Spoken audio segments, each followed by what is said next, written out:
नमस्कार, आप सभी का हार्दिक स्वागत है यूजीसी नेट अड्डा 24/7 पर। मेरा नाम अमरेंदु त्रिपाठी है और नित्य की भांति आज मैं एक बार पुनः आपके साथ एक विशेष सत्र में जुड़ रहा हूं, जहां पर हम लोग बात करेंगे यूजीसी नेट दिसंबर 2024 सत्र के परिणाम आने के बाद आपकी जो संभावनाएं शोध को लेकर के खुली हुई हैं। तो शोध कैसे होगा, पीएचडी में आपका एडमिशन कैसे होगा, किसकी किसकी अर्हता है, कौन कौन एलिजिबल है पीएचडी के लिए, क्या क्या सिलेक्शन प्रोसेस होगा, यह सारे बहुत सारे सवाल आप लोगों के आ रहे थे। इन सभी सवालों पर बिंदुशः पॉइंट बाय पॉइंट मैं आपसे बात करूंगा और मुझे लगता है यदि आप यह वीडियो अंत तक देखेंगे तो आपके सिलेक्शन प्रोसेस तक, पीएचडी इंटरव्यू तक का पूरा मार्गदर्शन आपको मिल जाएगा। तो अंत तक बने रहिए। आपसे मैं एक एक बिंदु पर पीएचडी के दौरान आपके रिजल्ट आने के बाद आपको क्या क्या करना है, पूरा प्रोसेस मैं आपको इस वीडियो में समझाऊंगा। सबसे पहले तो जो विद्यार्थी सफल हुए हैं, वह पीएचडी ओनली हो, वह जेआरएफ हो, वह नेट हो, आप सभी को बहुत बहुत शुभकामना है। टीम अड्डा 24/7 आपको बहुत बहुत बधाई देती है। आइए मैं आपको लेकर के चलता हूं। आपने अगर रिजल्ट 2024 का जो दिसंबर सत्र का हो गया है वह जारी हुआ है, अगर आपने जेआरएफ क्वालिफाई किया है, आपने नेट क्वालिफाई किया है या आपने पीएचडी ओनली ही क्वालिफाई किया है, इन तीनों ही स्थितियों में आप शोध कार्य करने के लिए, आप अगर चाहते हैं कि कहीं से आपको पीएचडी करने का मौका मिल जाए तो वह मौका आपके पास अवेलेबल है। आप किसी भी संस्थान में इसके माध्यम से सीधे साक्षात्कार, डायरेक्ट इंटरव्यू के लिए एलिजिबल हो जाते हैं। आपको कोई प्रकार की एग्जाम नहीं देना होता है। आप तीनों ही कैटेगरी में, पहली कैटेगरी अगर आपकी जेआरएफ है तो आप जानते हैं जेआरएफ में क्या एक वैशिष्ट्य मिलेगा, आपको फेलोशिप मिलती है, जूनियर रिसर्च फेलोशिप, जो कि 37,000 रुपए प्लस एचआरए और 20,000 रुपए की एनुअल कंटिजेंसी के साथ आता है, यह आपको मिलता है। दूसरी कैटेगरी अगर आप नेट हैं और पीएचडी ओनली ही क्वालिफाई किए हैं तो आपके लिए थोड़ा सा होगा कि पीएचडी में आपको फेलोशिप जो संस्थान द्वारा दी जाती है, नॉन नेट फेलोशिप 8,000 या आईसीएचआर, आईसीपीआर, अन्य फेलोशिप्स की तरफ जाना होगा। अन्यथा अगर कहीं कहीं फेलोशिप कम भी है तो वह अमाउंट ही मिलेगा, अन्य कोई फेलोशिप नहीं मिलेगी। दूसरी पीएचडी ओनली और नेट में यह दोनों फेलोशिप मिलेगी। दोनों की स्थितियां लगभग सामान्य है। इन दोनों को अगर आपने क्वालिफाई किया है तो यह भी संभव है कि कुछ संस्थान आपको इंटरव्यू के पहले एंट्रेंस भी ले, लेकिन अभी जो परिस्थितियां ज्ञात हैं, जो विविध संस्थानों के भविष्य में जैसे डीयू का नोटिफिकेशन आएगा, जेएनयू का आएगा, इग्नू का आएगा, इन जगहों पर इन सभी को सीधे इंटरव्यू के लिए बुलाया जाएगा। आप अगर जेआरएफ हैं तो आपको फेलोशिप का थोड़ा सा एज मिलेगा और जो आपका इंटरव्यू होगा वह 100% वेटेज रखेगा। आपका सिलेक्शन का क्राइटेरिया क्या होगा? इंटरव्यू। लेकिन अगर आपने नेट और पीएचडी ओनली क्वालिफाई किया है तो इन दोनों के स्कोर कार्ड पर आपको 70% वेटेज होगा और यहां पर जो इंटरव्यू होगा वह 30% वेटेज रखेगा सिलेक्शन के दौरान। अब हम लोग बात करते हैं कि सर ये तो हम समझ गए, हम एलिजिबल हो गए, अब कहां कहां हम पीएचडी कर सकते हैं? यह भी एक बहुत बड़ा सवाल है और इसको यदि आप देखें तो इसे हम 3 दिशाओं में समझ सकते हैं। पहला, एक जो केंद्रीय विश्वविद्यालय हैं, सेंट्रल यूनिवर्सिटी जैसे DU, JNU, BHU, Allahabad university या हरिसिंगौर, सागर या अन्य कोई भी संस्थान जो सेंट्रल यूनिवर्सिटी की कैटेगरी में आता है। हिंदुस्तान में 50-52 सेंट्रल संस्थान हैं, हैदराबाद यूनिवर्सिटी, बहुत सारी। इन जगहों पर आप डायरेक्ट इंटरव्यू के लिए अपने सब्जेक्ट में देख सकते हैं। इनका नोटिफिकेशन आने ही वाला होगा। सामान्य तौर पर मार्च अप्रैल तक आपको इनके नोटिफिकेशन देखने के लिए मिल जाएंगे और फॉर्म भरने जाने लगेंगे। तो अगर आपने क्वालिफाई किया हुआ है तो 1 साल की वैलिडिटी है। आप उस स्कोर कार्ड के माध्यम से यहाँ पर अपनी अर्हता दावा पेश कर सकते हैं सीट भरने के लिए। आपने अप्लाई कर दिया और अप्लाई करने के बाद इनका फॉर्म फिलिंग का डेट आप देखेंगे। हम सभी फैकल्टीज़ लगातार टीम अड्डा 24/7 आपको अलग अलग सेंट्रल यूनिवर्सिटी की नोटिफिकेशन पीएचडी की मैं करता रहता हूं, जिसमें आपको पूरी सूचना, तब मैं प्रोसेस जिस यूनिवर्सिटी का आएगा वह बताऊंगा। दूसरी कैटेगरी है स्टेट यूनिवर्सिटी, जैसे लखनऊ यूनिवर्सिटी हुई, कानपुर यूनिवर्सिटी हुई, गोरखपुर विश्वविद्यालय हुआ या आपका कोई भी स्थानीय विश्वविद्यालय, वहाँ पर भी आप शोध कार्य के लिए जा सकते हैं। वहाँ भी आपको डायरेक्ट अर्हता मिलेगी। और अगर आप किसी कैटेगरी से नहीं पास हो तो यहाँ पर बहुत संभावना होती है कि यह विश्वविद्यालय अपने यहाँ एंट्रेंस भी रखते हैं। जैसे अभी पटना विश्वविद्यालय में देखेंगे आप, वहां पर एंट्रेंस का विकल्प खुला हुआ है, लेकिन मुझे लगता है यह विकल्प 1-2 साल बाद आपको नहीं मिलेगा। तो नेट ही एकमात्र माध्यम आपके पीएचडी के लिए बचेगा, ऐसा मैं कह सकता हूं। तीसरा है जो हाई इंस्टीट्यूट ऑफ एमिनेंस होते हैं, जैसे आईआईटी हुआ, आईआईएम हुआ, आईसर पुणे हुआ, यह सभी संस्थान भी पीएचडी कराते हैं। अगर आप यहाँ पर पीएचडी करना चाहते हैं तो भी आपका यह जेआरएफ नेट का स्कोर कार्ड वहाँ पर आपको सीधे साक्षात्कार के लिए मिलता है। वहाँ पर आपका इंटरव्यू बहुत अच्छा होता है। उस तरीके से आपको देखना होगा कि जैसे संस्कृत विभाग 2 ही 3 आईआईटीज़ में है, लेकिन पॉलिटिकल साइंस में लगभग सभी आईआईटीज़ में पीएचडी होती है। तो आप अपने संस्थान के अनुसार जिस आईआईटी का फॉर्म आया उसके लिए तैयारी कर सकते हैं। वहाँ पर इंटरव्यू के लिए अपने आप को आवेदन के माध्यम से अग्रिम प्रक्रिया में जा सकते हैं।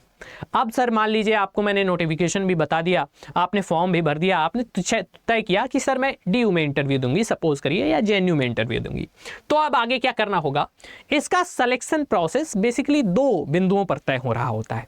इंटरव्यू में जो चीज़ें 2 मुख्य घटक देखे जा सकते हैं। पहली चीज़ तो सभी विश्वविद्यालय आपसे पूछेंगे एक सवाल कि भाई आपके पीएचडी का टॉपिक क्या है, आपने पीएचडी किस पर करने के लिए सोचा है। पीएचडी आप कर तो रहे हो, वह पीएचडी किस पर कर रहे हो, किस बात पर पीएचडी कर रहे होंगे, वह क्या होगा? तो उसके लिए सिनॉप्सिस, आप रिसर्च प्रपोजल तैयार करते हैं, अपना एक रिसर्च शोध प्रारूप जिसे बोलते हैं उसको तैयार कर रहे होते हैं। आप इसी सेक्शन में जाएंगे, आपको प्लेलिस्ट में मिल जाएगी, मेरे द्वारा ही बताई गई है शोध प्रारूप को लेकर के, किस प्रकार के आप शोध प्रारूप बनाते हैं, उसके मेजर कंपोनेंट्स क्या हैं, यह पर चर्चा करेंगे। दूसरी चीज होगी इंटरव्यू। आपसे इंटरव्यू होगा। इंटरव्यू साक्षात्कार पीएचडी के लिए हर जगह होता है, आप जेआरएफ हो, नेट हो, चाहे पीएचडी ओनली से जाएं, इंटरव्यू सभी को देना होगा। और इंटरव्यू में जो आपके क्वेश्चंस होते हैं वह इसी सिनॉप्सिस पर बेस्ड होते हैं। कैसे? पहली चीज आपको समझाते हैं कि रिसर्च प्रपोजल के मेजर कंपोनेंट क्या है। सबसे बड़ा सवाल तो है कि सर टॉपिक क्या है। आप पीएचडी करना चाहते हैं, उस पीएचडी के लिए टॉपिक क्या है, आपने क्या सोचा है। तो शोध विषय का चयन, शोध विषय का चयन सबसे महत्वपूर्ण अवयव है। आप अपना एक टॉपिक बनाओगे। अब मान लीजिए आपने टॉपिक भी बना लिया कि मान लीजिए आपको 1957 के स्वतंत्रता संग्राम के दौरान महिला जो सेनानी हैं उनकी विवेचना, उनका आपको अध्ययन करना है, उनके बैकग्राउंड का अध्ययन आपको करना है, ऐसा आपने शोध टॉपिक सोचा। इसके लिए क्या करना होगा? इस टॉपिक को जब आप लिटरेचर रिव्यू करने का मतलब आप इससे संबंधित अन्य शोध कार्यों का सर्वेक्षण करेंगे। आप देखेंगे क्या किसी अन्य शोध, जैसे शोध गंगा है, शोध सिंधु है, या बहुत सारे ऐसी शोध की डिक्शनरीज हैं। आप अपने यूनिवर्सिटी में जाइए, वहाँ शोध का कोश होता है, उस यूनिवर्सिटी में क्या इससे संबंधित कोई शोध कार्य किसी अन्य विद्यार्थी ने किया है, इस पर प्रमुख क्या लिटरेचर अवेलेबल है, क्या किसी विद्वान की पुस्तक उपलब्ध है, इसका सर्वेक्षण, ताकि आप जो काम करने जा रहे हैं से रिसर्च है ना, तो आप उस काम को कैसे कर पाएंगे, उसका प्रारूप क्या होगा। आप मेथोडोलॉजी यहीं पर बताओगे कि किस तरीके से आप इस रिसर्च को प्रोग्रेस करोगे। और तीसरी बात जो सबसे महत्वपूर्ण इसमें रहती है वह रहती है ऑब्जेक्टिव का। आप यह करना क्यों चाहते हो, क्या वह टॉपिक किस तरीके से रिसर्च की फील्ड को, नॉलेज को, आपके सब्जेक्ट डोमेन को कंट्रीब्यूट कर रहा है। यह एक बहुत महत्वपूर्ण कंपोनेंट आपके रिसर्च प्रपोजल का होता है। यह बहुत मैं संक्षिप्त में बता रहा हूं। इसका एक विस्तृत सत्र आप सभी चाहेंगे, यदि आपकी जिज्ञासा होगी तो कमेंट बॉक्स में लेंगे, जहां पर कुल 8-10 कंपोनेंट होते हैं जिस पे बात होती है। यह बहुत संक्षिप्त में है कि आपको आइडिया लग जाए किस तरीके से रिसर्च प्रपोजल आपको डिजाइन करना है। इसके बाद आपने रिसर्च प्रपोजल बना लिया। जब आप फॉर्म भरते हैं, फॉर्म भरने के साथ ही आपको रिसर्च का टॉपिक सबमिट कर देना होता है। और जब इंटरव्यू की डेट आती है तो उसके 10 दिन पहले विभागों द्वारा, जैसे जेएनयू में, डीयू में क्या होता है, आपसे कहा जाता है कि आप अपने रिसर्च प्रपोजल की सिनॉप्सिस की 1-2 कॉपी उनके पास ड्राफ्ट में या तो मेल कर दीजिए या फिजिकल सबमिट कर दीजिए। उसका अवलोकन होता है, उसी से आपसे रिसर्च में क्या होगा, जब आप इंटरव्यू देने आओगे तो उसी आपके रिसर्च प्रपोजल पर आधारित आपसे क्या होते हैं, सवाल पूछे जाते हैं। उसमें आपसे लिटरेचर रिव्यू पर पहला सवाल पूछा जाएगा कि भाई आपने ये टॉपिक सोचा है, तो क्या ये टॉपिक आसमान से आ गया है, कैसे सोचा है, उसकी अवधारणा पर प्रश्न चिन्ह होता है कि इसके लिए आपने किसका सर्वेक्षण किया, क्या आप कहीं यूनिवर्सिटी में विजिट किए, शोध गंगा सिंधु देखा। क्यों? क्योंकि मान लीजिए आप कोई आपका मित्र टॉपिक कर रहा है, आप उसी टॉपिक का बना करके लेते जाइए तो वह फ्लैग में आ जाएगा। एक विषय पर एक ही शोध कार्य होता है, इसलिए सबसे पहला सवाल इंटरव्यू में पूछा जाता है कि आपने इसके पृष्ठभूमि में क्या कार्य किया है।